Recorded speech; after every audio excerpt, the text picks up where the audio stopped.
Section 16 of the Rights of Subjects. Having thus considered who are properly the subjects of a state, we come now to treat of the crimes of the sovereign against the subject, or the limitations of his power. On this branch of public law it is impossible to speak with any degree of precision.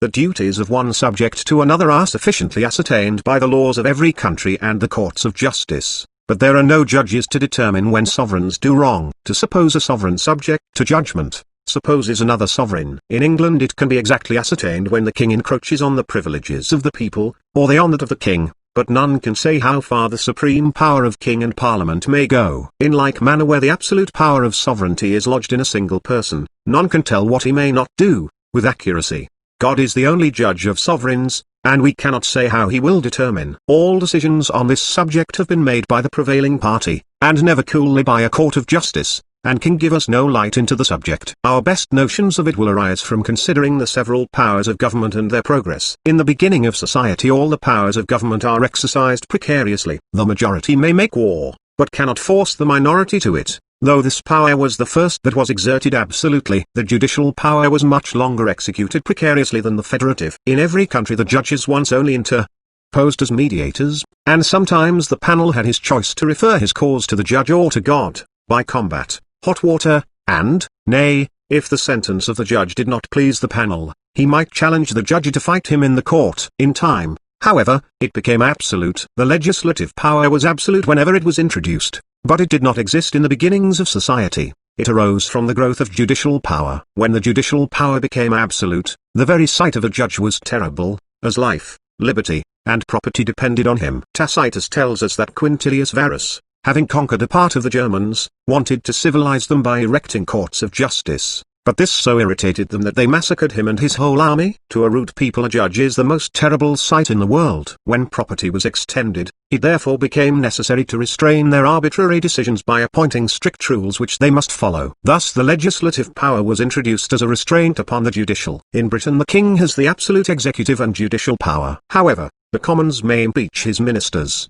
and the judges, whom he appoints, are afterwards independent of him. The legislative power is absolute in the king and parliament. There are, however, certain abuses which no doubt make resistance in some cases lawful, on whatever principle government be founded. Suppose that government is founded on contract, and that these powers are entrusted to persons who grossly abuse them, it is evident that resistance is lawful, because the original contract is now broken. But we showed before that government was founded on the principles of utility and authority. We also showed that the principle of authority is more prevalent in a monarchy, and that of utility in a democracy, from their frequent attendance on public meetings and courts of justice. In such a government as this last, as the principle of authority is, as it were, prescribed, popular leaders are prevented from acquiring too great power, because they are not allowed to continue in office till they acquire any great ascendancy. But, still, there is a respect paid to certain offices, whoever be the person that exercises them. In Britain both principles take place. Whatever be the principle of allegiance, a right of resistance must undoubtedly be lawful,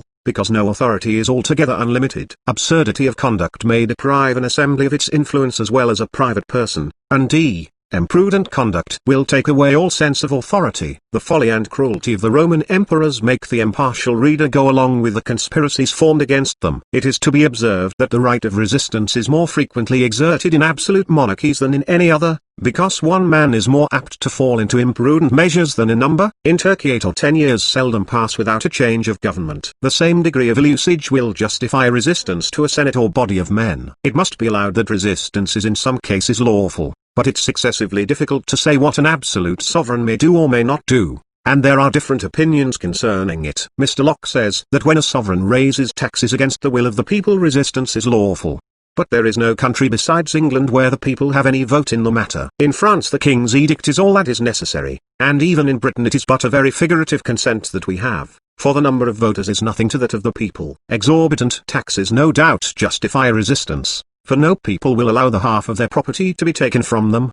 But though the highest propriety be not observed, if they have any degree of moderation, people will not complain. No government is quite perfect, but it is better to submit to some inconveniences than make attempts against it. Some other writers allege that the king cannot alienate any part of his dominions. This notion is founded on the principle of the original contract, by which indeed, though a people were willing to submit to one government, they will not have one of another's choosing. This doctrine is, however, groundless. In France and Spain great part of the dominions have been given to the king's children as a portion without any complaint. When Florida was put into our hands, they never made any opposition. The King of Spain and Tsar of Muscovy can even alter the succession as they please. This was in general the case in all feudal jurisdictions. They were divisible at the pleasure of the Lord. It was but lately that the right of primogeniture took place in the principalities of Germany. It is alleged that the King of France cannot alter the Salic law, by which daughters cannot succeed to the crown. This law was owing to the power of the princes of the blood, who would not allow the succession to go past themselves. But if France had been as destitute of nobility as Britain was at the accession of the present family, the Salic law might have been altered as easily as any other law. It is hard to determine what a monarch may or may not do. But when the Summerputsters is divided as it is in Britain, if the king do anything which ought to be consented to by the parliament, without their permission, they have a right to oppose him. The nature of a parliamentary right supposes that it may be defended by force,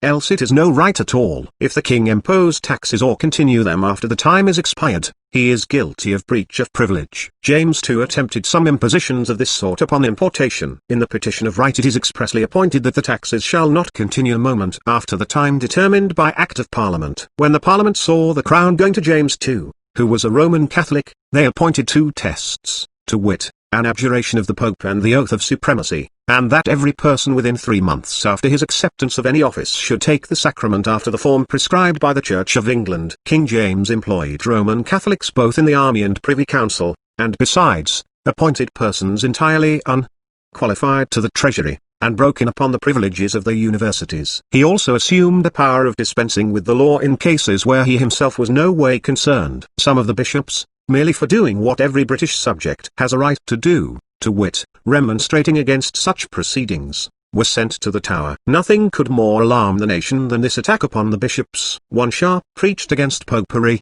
the religion of the king, upon which the Bishop of London was ordered to suspend him, but he only cautioned him against such practices. The king, not pleased with this, created a Court of High Commission, which had been long abrogated and discharged ever after to be erected, and summoned both the bishop and Sharp to appear before it. The king, perceiving the disgust of the people, and thinking it proceeded from the fear of those possessed of abbey lands, lest they should be taken from them, and from a fear of a change in the religion of the country, he declared that he would grant liberty of conscience to all, and retain every one in the possession of the church lands. This plainly showed his intention to change the religion of the country, which is the most difficult thing in the world. It is necessary before a religion be changed that the opinions of the people be changed, as was done by Luther, Calvin, John Knox, and others before the Reformation. King James then applied to the army, but found they by no means sympathized with him. He, in return, told them that he would never any more bring down his sentiments to theirs, nor consult them on any occasion. It was no wonder that by such practices the revolution was brought about, and the family set aside, for the whole nation was disposed to favor the Prince of Orange. They might justly have passed by the whole family, but they generously dispensed with the rigorous law which corrupts the blood with the forfeiture of the estate, and bestowed the crown on his two Protestant daughters. Their brother, on account of the suspicions of his being a papist, as he had been educated in that religion, was rejected. The present family, being the nearest Protestant heirs, was by an act of Parliament settled in the government, and it was enacted that no prince, unless a Protestant, shall sit on the throne of Britain. Thus King James, on account of his encroachments on the body politic, was with all justice and equity in the world opposed and rejected. Thus we have considered man as a member of a state. As ecclesiastics and laymen are two grand divisions of men in a state, under this head too might be considered ecclesiastic law and the respective rights of these two bodies of men. Here too we might consider military law, which arises from considering the state as divided into two bodies, civil and military. But these are foreign to our purpose.